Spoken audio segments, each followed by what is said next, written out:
আসসালামু আলাইকুম। প্রিয় দর্শক, একটা প্রশ্ন ইদানিং সাধারণ মানুষের মধ্যে খুব তীব্রভাবে দেখা দিয়েছে।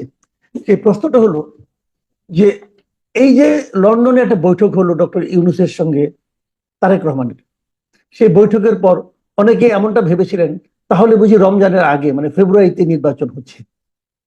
কিন্তু বৈঠক শেষে তারা যখন ডক্টর ইউনূস যখন দেশে ফিরলেন, তখন তার কোনো কর্মকাণ্ডে, তার কোনো কথায়, তার প্রেস এর কোনো কথা কেউ কি বুঝতে পেরেছেন, উপলব্ধি করতে পেরেছেন, টের পেয়েছেন যে আসলে নির্বাচন ফেব্রুয়ারিতে হতে যাচ্ছে?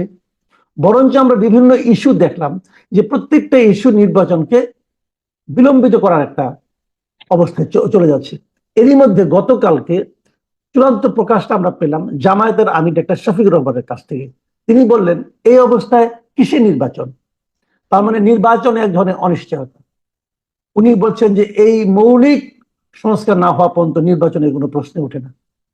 তো এটা নিয়ে আলোচনা করার জন্য আজ আমাদের সঙ্গে আছেন সিনিয়র সাংবাদিক, আপনাদের খুবই পরিচিত মুখ, আহ, জনাব আরশাদ মাহমুদ। আরশাদ ভাই, আমাদের অনুষ্ঠানে আপনাকে স্বাগত জানাচ্ছি।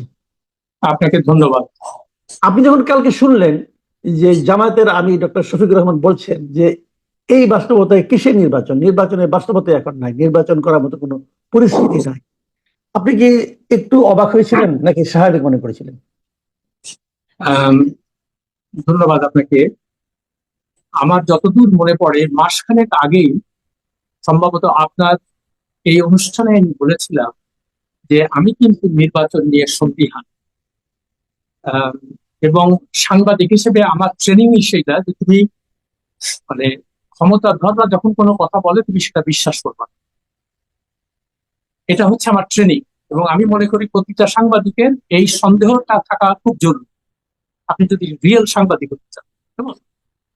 তো এই কারণে আমি তখনই আপনার অনুষ্ঠানে বলেছিলাম এবং আমি লিখেছিলামও যে এই নির্বাচন যদিও নানান রকমের কথাবার্তা বলা হচ্ছে কিন্তু আলটিমেটলি নির্বাচন হয়তো হবে না। আমি আপাত দৃষ্টিতে বিভিন্ন কর্মকাণ্ড বা সরকারে যারা আছেন তাদের বক্তব্যে এটা তো পরিষ্কার হচ্ছে দিন দিন। একটা জিনিস লক্ষ্য করেন, তারেক রহমানের সঙ্গে উনি লন্ডনে যে দেখা করলেন, এটা আবারও আমি বারবার বলবো যে দেশের ট্যাক্স পেয়ারের কোটি কোটি টাকা খরচা করে সেখানে গেলেন একটা কি পুরস্কার না কি একটা আনার জন্য। যাই হোক, এটা হলো সব মানে পাকোয়াস। তো মেন উদ্দেশ্য ছিল সেটাই। আর সেখানে উনি 10 লক্ষ টাকা প্রতি রাতে হোটেল ভাড়া দিয়েছে। তো এইগুলো হচ্ছে আমাদের তথাকথিত দেশপ্রেমিকের সংজ্ঞা। যাই হোক, অন্য ওই প্রসঙ্গে পরে আসবো। তো সেটা নিয়ে অনেক হইচই হলো সংবাদ মাধ্যমে, টিভি, তারপরে ইউটিউব, সব জায়গায় যে এইবার একটা মানে আসল দেশ সামনের দিকে আগাবে। কিন্তু আমি তখনই লিখেছিলাম যে এটা নিয়ে এত মানে আনন্দিত হওয়া বা লাফালাফি করার কিছু নাই। যতদিন এটার তারিখ ঘোষণা না হবে, রোডম্যাপ না হবে, ততদিন এই আমরা নিশ্চিত করে বলতে পারছি না। এবং আমি কয়েকবারই লিখেছি এটা, যে বর্তমান যে সরকার, অন্তর্বর্তী সরকার, তার প্রধান হলো ইউনূস সাহেব। আমি এখন তাকে ডক্টর বা প্রফেসর এগুলো আর করি না, তার কারণ উনি আমার শ্রদ্ধা ভক্তি সব হারিয়েছে। তো উনি আসার লন্ডন থেকে আসার পরে ভেবেছিলাম যে হয়তো উনি এরকম একটা পজিটিভ কিছু কথা বলবেন নির্বাচন নিয়ে। তার মধ্যে দেখলাম যে প্রধান নির্বাচন কমিশনার ওনার সঙ্গে যে দেখা হলো, অনেকে বলা বলি করলো যে হয়তো বা তাদের মধ্যে এই ধরনের আলোচনা হয়েছে, কবে ঠিকঠাক করা যাবে এগুলা। কিন্তু তারপরেও কোনো সুস্পষ্ট বক্তব্য আমরা প্রধান নির্বাচন কমিশন থেকে শুনিনি। কেমন? তারপরে যতই দিন যাচ্ছে, ওই তিনি মাঠে নামিয়েছেন এই যে কি জাতীয় নাগরিক পার্টি, এটা কিন্তু ওনার দল, এটা কিন্তু ভুললে চলবে না। যদিও বলে যে না আমরা নিরপেক্ষ, ওরা ছাত্ররা রাজনীতি করুক, কিন্তু ওনার প্রত্যক্ষ বা পরোক্ষ মদদে এই দলটা রাস্তায় মানে মাঠে নেমেছে। এটা আমাদেরকে এই যে বেসিক জিনিসটা মাথায় রাখতে হবে। এবং ওদেরকে দিয়েই বিভিন্ন বক্তব্য দেওয়া হচ্ছে। এখন বলছে যে ওরা কি বলছে, আমরা এক স্বৈরাচারকে বিদায় করে আর এক স্বৈরাচার ক্ষমতার পরিবর্তনের জন্য আমরা এই আন্দোলন করি, ভালো কথা, আমরা কেউ তা চাই না। কিন্তু আপনি যদি বাস্তবতাটা লক্ষ্য করেন, এরা আমরা যে আমি গতকালকে একটা স্ট্যাটাস দিয়েছি এটার উপরে যে আমরা এই জুলাই আন্দোলনে কি পেলাম আর কি পেলাম না। প্রথমে আমি বলেছি যে কতগুলো পজিটিভ দিক, একটা জিনিস যে আমরা শেখ হাসিনার মতো স্বৈরাচারের হাত থেকে দেশ মুক্তি পেয়েছে, এবং স্বাভাবিকভাবে আমরা আশা করেছিলাম যে এবার দেশে দেশ ভালোভাবে চলবে, দেশে আইনের শাসন প্রতিষ্ঠা হবে, বিচার বিভাগে দেওয়া হবে, তারপরে যারা দুর্নীতি করে তাদের আহ, শাস্তি হবে, এই সমস্ত স্বাভাবিকভাবে অন্যান্য সাধারণ জনগণের যে মনোবাসনা, আমারও সেটাই ছিল। কিন্তু আমি যতই দিন দেখতে পাচ্ছি কিছুই হচ্ছে না, এবং ইউনূস সাহেব এগুলার দিকে কোনো দিকে নজর না দিয়ে উনি শুধুমাত্র তার নিজের আখের গোছানোর জন্য বিভিন্ন নির্বাহী আদেশে বিভিন্ন সুযোগ সুবিধা উনি নিচ্ছেন। উনি বারবার বিদেশে চলে যাচ্ছেন কোন রকম দ্বিপাক্ষিক ইয়ে ছাড়া, মানে আমন্ত্রণ ছাড়া এগুলো তিনি করে যাচ্ছেন। এর ফলটা দাঁড়ালো কি, আইন শৃঙ্খলা চরম অবনতি শুরু হয়ে গেল সব জায়গায়। এবং দুর্নীতির যে ব্যাপারটা, আমি ওনাকে একটা খোলা চিঠি লিখেছিলাম অগাস্টের 10 তারিখে, মানে উনি ক্ষমতা নেওয়ার 2 দিন পরে। আমি বলেছিলাম, স্যার আপনি দুটো জিনিস এনশিওর করেন। একটা হলো দুর্নীতিকে আপনি মানে যে কোনো ভাবে এটাকে দমন করার চেষ্টা করেন, এবং 2 নাম্বার, আপনি আইনের শাসনটা প্রতিষ্ঠা করার চেষ্টা করেন, আইনকে তার নিজস্ব গতিতে চলতে দেন, সঙ্গে সঙ্গে সঙ্গে বিচার বিভাগের স্বাধীনতা নিশ্চিত করেন, যাতে কেউ কোনো ব্যক্তি অর্থ বা ক্ষমতা বলে বিচার বিভাগকে প্রভাবিত না করে, বিচারকে যেন প্রভাবিত না করতে পারে। এটাই আমাদেরকে চাওয়া ছিল বড়। আমি তারপরে বললাম যে স্যার এই দেশে তো ক্ষমতাধর যারা তারাই দুর্নীতির মধ্যে বেশি জড়ায়, যেমন তারাই দুর্নীতি করে। ফলে আপনার প্রথম কাজ হবে, যেহেতু আপনি একজন সৎ মানুষ হিসেবে পরিচিত, আপনি আপনার নিজের অ্যাসেট ডিক্লেয়ার করুন।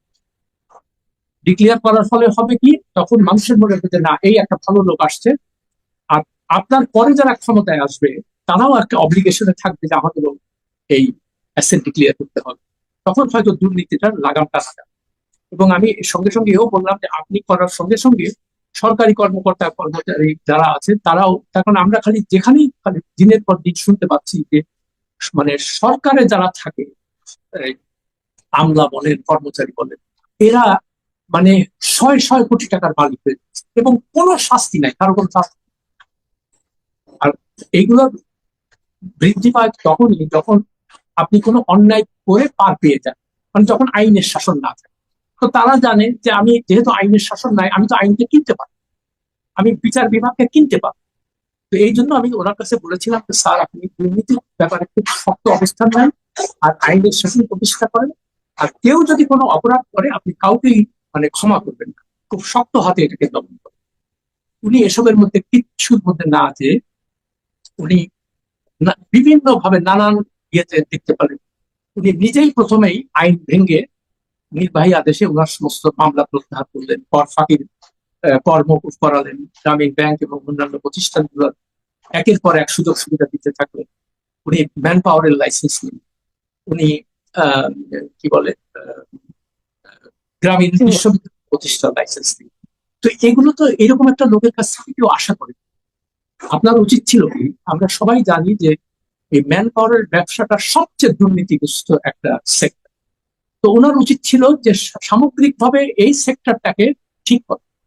তাহলে হয়তো আমাদের কত গরিব মানে শ্রমিক কৃষক বিদেশে যায়, সবকিছু বিক্রি করে এই আদম ব্যাপারীদের খপ্পরে পড়ে তারা নিঃস্ব হয়, ওখানে যে কোনো চাকরি পায় না, তারপরে আবার ফেরত পাঠায়, মানে একটা পুরো পরিবার ধ্বংস হয়ে যায়। এটা এই করুণ মর্মান্তিক কাহিনী আমরা প্রতিদিনই দেখি। ওনার উচিত ছিল, উনি যদি সত্যিকার অর্থে দেশপ্রেমিক হতেন, তাহলে এই জিনিসগুলোকে তিনি শক্ত হাতে দমন করার চেষ্টা করেন। উনি সেটা না করে উনি নিজেই একটা লাইসেন্স নেন। এখন এখানে অনেক টাকা, শয় শয় কোটি টাকা, হাজার হাজার কোটি টাকার ব্যাপার, ওইখানে ওনার একটা হিস্সা চাই, ওনার একটা ভাগ চাই। আচ্ছা, এখন অনেকে বলে কি, উনি তো এগুলোর মালিক। মানে এই মূর্খদের সাথে যারা এটা বলে, আচ্ছা উনি যদি মালিক না হয় তাহলে এইগুলোর উপরে ওনার এত আকর্ষণ কেন?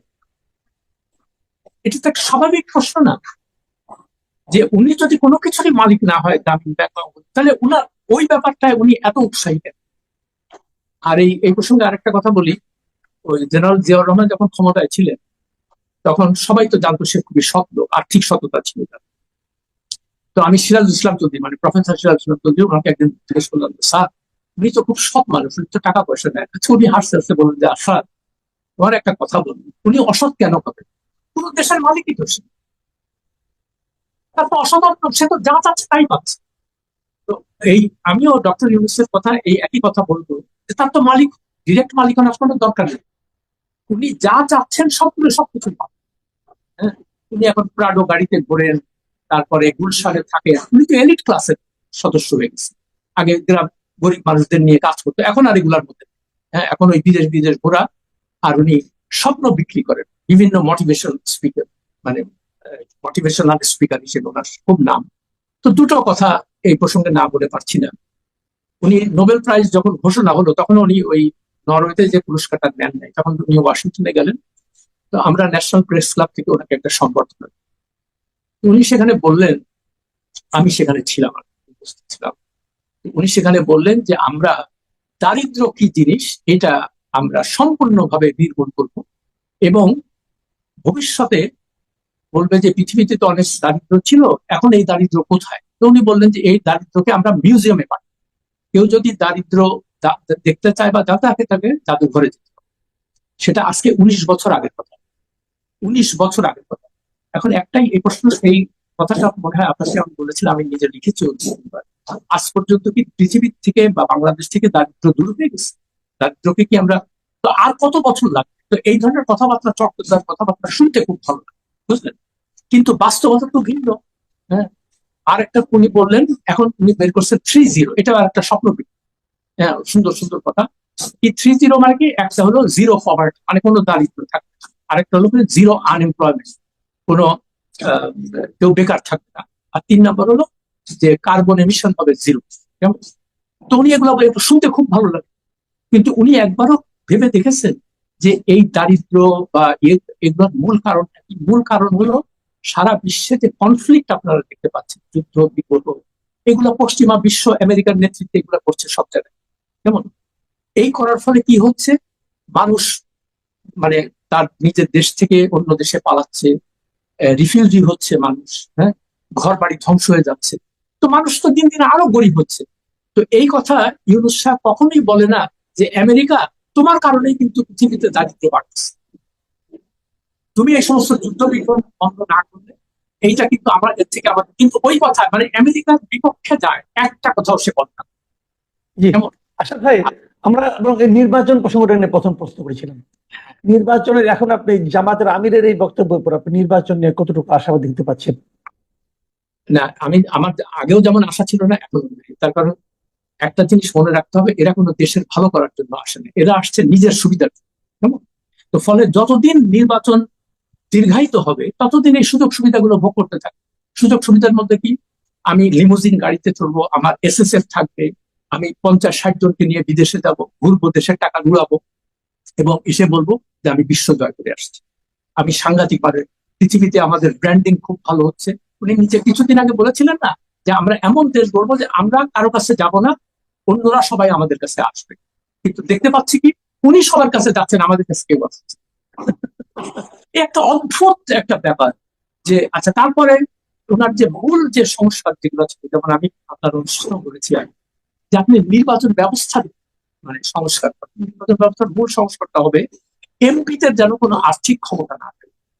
তারা জেলা উপজেলা সব জায়গায় তারা ওই ভাগ বাটোয়ারা, মানে কে কোথায় টাকা পাবে এটা তারা, এদের কোনো এই দায়িত্ব থেকে তাদেরকে সরে দিতে। তারা শুধুমাত্র আইন প্রণয়ন ছাড়া অন্য কোনো কাজ করবে না। আর ইলেকশনে নমিনেশন পাওয়ার সঙ্গে সঙ্গে তাদেরকে তাদের ব্যক্তিগত সহায় সম্পত্তি পাবলিক, এই দুইটা জিনিস যদি করতে পারতেন তাহলে দেখবেন নির্বাচন ব্যবস্থা অনেক উন্নতি। কিন্তু সেদিকে উনি গেলেন না। উনি কি, আচ্ছা ইয়ে করো, কি বলে, ওই করিডোর দিয়ে, মানবিক করিডোর দিয়ে দাও, এটা কিন্তু তাদের কোনো এজেন্ডার মধ্যেই ছিল না। তারপরে কি পাবে, ওই স্টারলিংক নিয়ে আসা হচ্ছে। কেউ কি চেয়েছে বাংলাদেশে যে আমার স্টারলিংকের দরকার? কেউ চায়নি। আচ্ছা, উনি মনে করলেন যে এলন মাস্কের মাধ্যমে তার সাথে খাতির যত্ন করে যদি ট্রাম্পের কাছে আমি পৌঁছে দিই, মানে বেসিক্যালি ডিসঅনেস্ট একটা, মানে এই লোকটা। হ্যাঁ, মানে তো এই ধরনের দেখেন, তারপরে কি এই সমস্ত জিনিস করে করে সে একটা বিতর্ক সৃষ্টি করে। ও তারপরে কি, ইয়ে করো, ওই চট্টগ্রাম বন্দর ডিপি ওয়ার্ল্ডকে দিয়ে দাও, এটা কোনো দাবি ছিল কারো কাছে? এগুলো তো করবে একটা স্টেবল গভর্নমেন্ট আসবে, নির্বাচিত সরকার আসবে, তারা জাতীয় পর্যায়ে আলোচনা করে এর ভালো মন্দ দিক বিবেচনা করে তারপরে একটা সিদ্ধান্ত নেবে। আপনি তো এক্সিকিউটিভ অর্ডারে এগুলো করতে পারেন না, আপনাকে তো সেই ম্যান্ডেট কেউ দেয় নাই। তো এখন আপনি বলতেছেন আমার সবকিছু আমার ম্যান্ডেট।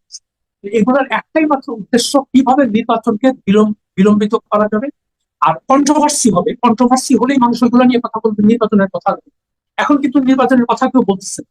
তার মানে এখন একটা জিনিস পরিষ্কার হচ্ছে, এদের উদ্দেশ্য হলো যে যে কয়দিন পারা যায় আমি ক্ষমতায় থাকবো বা আমরা ক্ষমতায় থাকবো, আমরা লুট পাবো। আর উনি ওই বিদেশ থেকে ভাড়া করে আনছেন কিছু সুটটাই পরা পিএইচডি আলা, কেমন তাদের সাথে বাংলাদেশের এই যে আন্দোলন গেল বিন্দু মাত্র কোনো সম্পৃক্ত দেখাচ্ছে।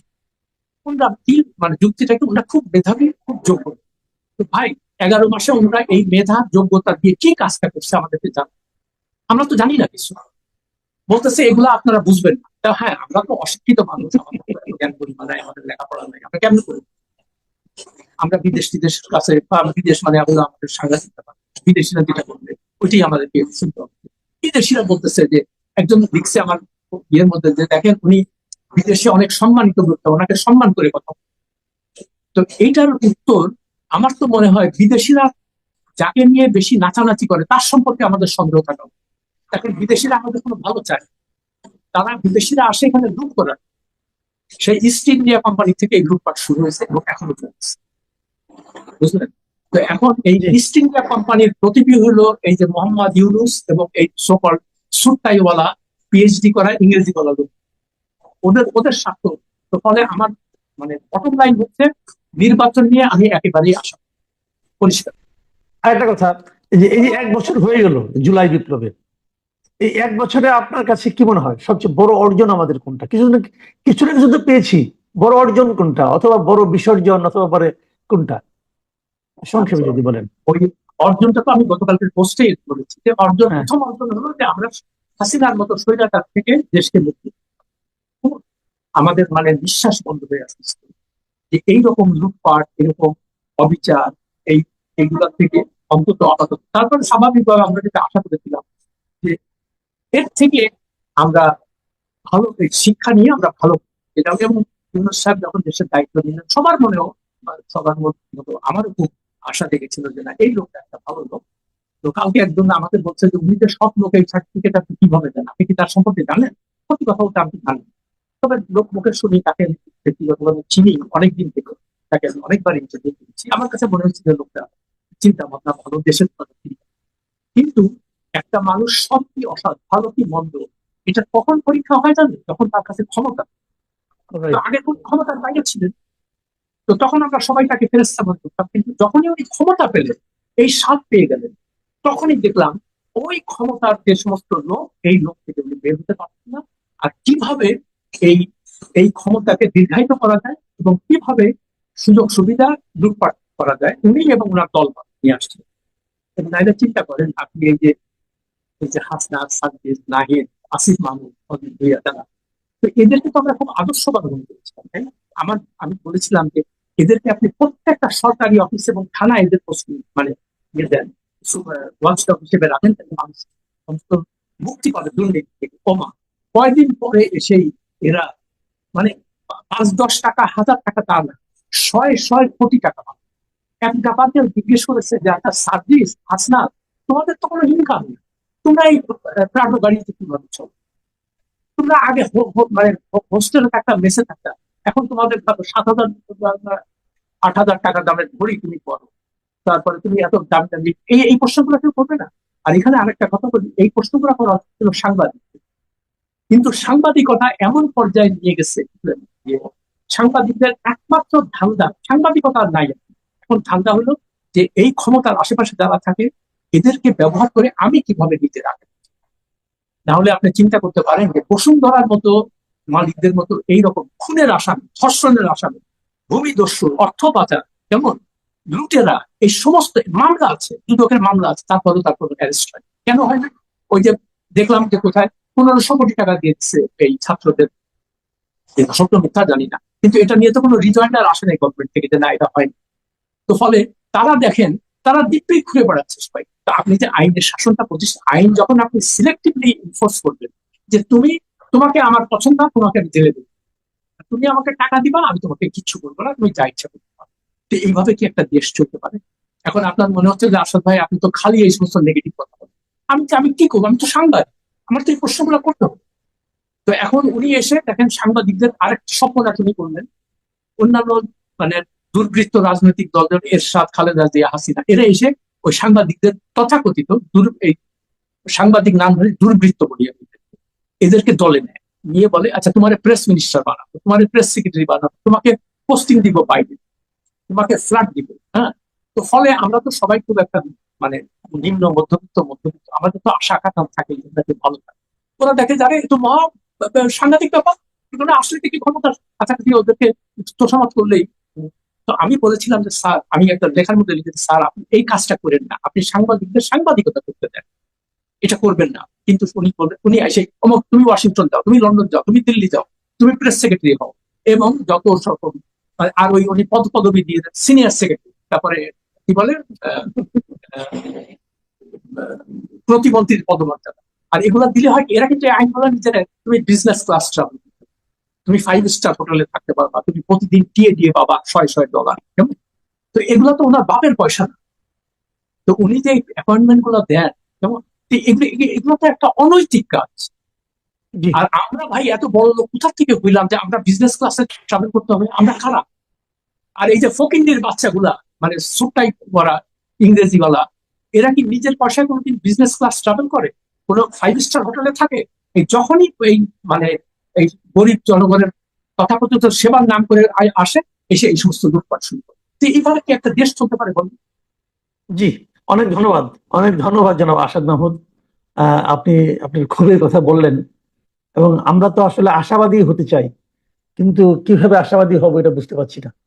আপনার কাছ থেকেও কোনো মানে আশার কোনো কথা শুনতে পেলাম না। কিন্তু যদি না থাকে আপনি এবার বলবেন কিভাবে?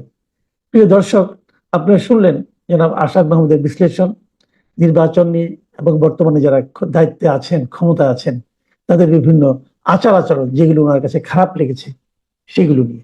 আপনাদের কেমন লাগলো আমাদের লিখে জানাবেন। এখন এ পর্যন্তই। আল্লাহ হাফেজ।